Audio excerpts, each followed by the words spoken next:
오늘의 말씀은 누가복음 23장 26절에서 31절 말씀입니다. 그들이 예수를 끌고 갈 때에 시몬이라는 구레네 사람이 시골에서 오는 것을 붙들어 그에게 십자가를 지워 예수를 따르게 하더라. 또 백성과 및 그를 위하여 가슴을 치며 슬피 우는 여자의 큰 무리가 따라오는지라. 예수께서 돌이켜 그들을 향하여 이르시되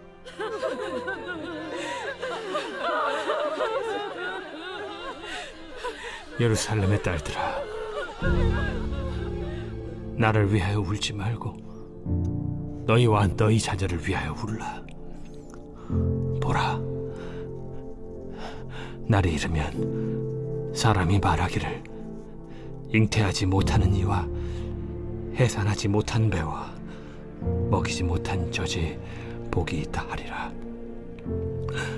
그때 사람이 산들을 대하여 우리 위에 무너지라 하며 작은 산들을 대하여 우리를 덮으라 하리라. 푸른 나무에도 이같이 하거든 마른 나무에는 어떻게 되리요?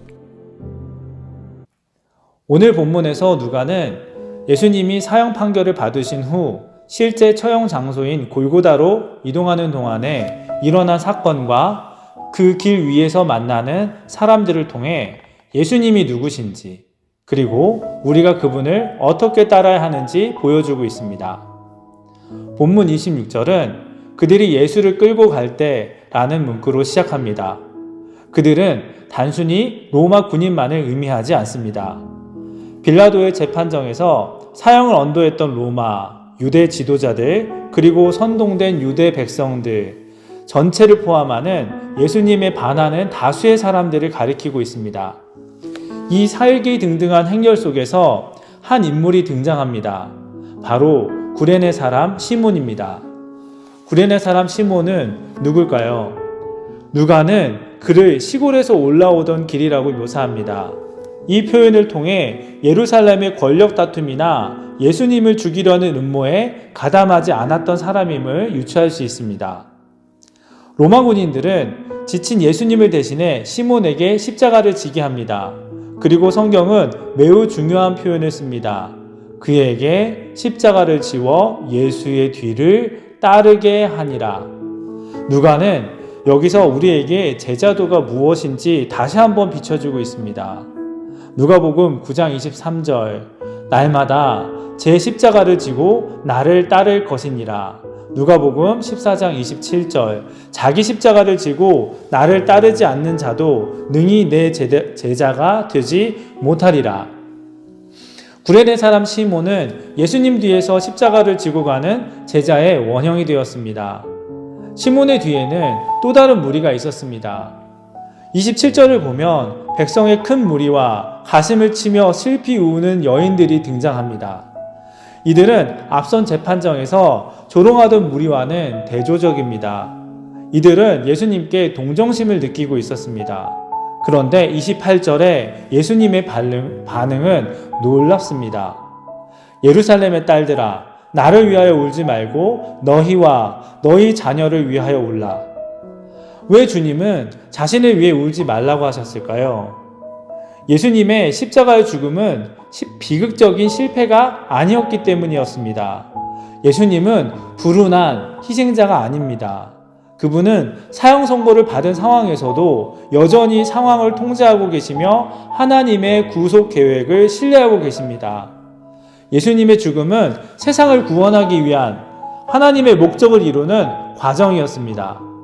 실은 진정으로 슬퍼해야 할 대상은 예수님이 아니라 예수님을 거부한 예루살렘이기 때문입니다.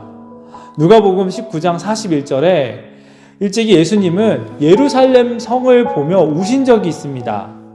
예수님이 은혜로 찾아오신 때를 알지 못하고 메시아를 거부한 도시가 맞이할 운명을 아셨기 때문입니다. 지금 여인들은 십자가를 지고 가는 예수가 가련해서 울고 있지만 실상은 예수를 지금으로 내몬 자신들과 그 자녀들이 당할 심판 때문에 울어야 했습니다. 예수님은 이어서 다가올 심판의 비참함을 구체적으로 예언하십니다. 29절에 보라, 날이 이르면 사람이 말하기를 잉태하지 못하는 이와 해산하지 못한 배와 먹이지 못한 것이 복이 있다 하리라. 당시 유대 사회에서 자녀가 없다는 것은 큰 수치이자 불행이었습니다. 하지만 다가올 재난이 얼마나 끔찍한지 자녀가 없는 것이 오히려 다행이라고 여겨질 만큼의 반전이 일어날 것이라는 경고입니다. 그리고 30절에 그때 사람들이 산들을 대하여 우리가 우리 위에 무너지라 하며 작은 산들에 대하여 우리를 덮으라 하리라. 이것은 호세아의 예언, 호세아 10장 8절을 인용한 것입니다. 심판이 너무나 고통스러워서 차라리 산이 무너져 내려 깔려 죽는 것이 나을 정도의 절망을 의미합니다. 또한 31절에 푸른 나무에도 이같이 하거든 마른 나무에게는 어떻게 되리요? 여기서 푸른 나무는 죄 없으신 예수님 자신을 의미합니다. 죄 없는 의인인 예수님에게도 이렇게 가혹한 고통이 가해진다면 하나님을 거역하여 심판의 땔감처럼 바짝 말라버린 예루살렘에게는 얼마나 더 무서운 심판이 임하겠냐라는 예언입니다. 이것은 단순한 저주가 아닙니다. 누가는 이 엄중한 선포 뒤에 회개의 희망을 숨겨두었습니다. 주님이 울라 하신 것은 그 눈물을 통해 자신들의 죄를 깨닫고 돌이키라는 기회를 주시는 것입니다.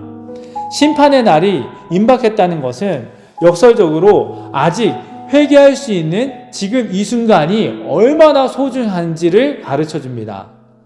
오늘 본문을 통해 우리는 억울한 재판과 배반 속에서도 침묵하시던 예수님께서 자신을 위해 우는 여인들을 향해 비로소 입을 열고 경고와 탄식의 말씀을 하시는 것을 보고 있습니다. 지금 예루살렘의 딸들, 곧 예루살렘을 가리키는 이 예루살렘 사람들을 향한 예루살렘 사람들이 예수님을 연민하며 울고 있지만 예수님은 그들을 불쌍히 여기고 계십니다.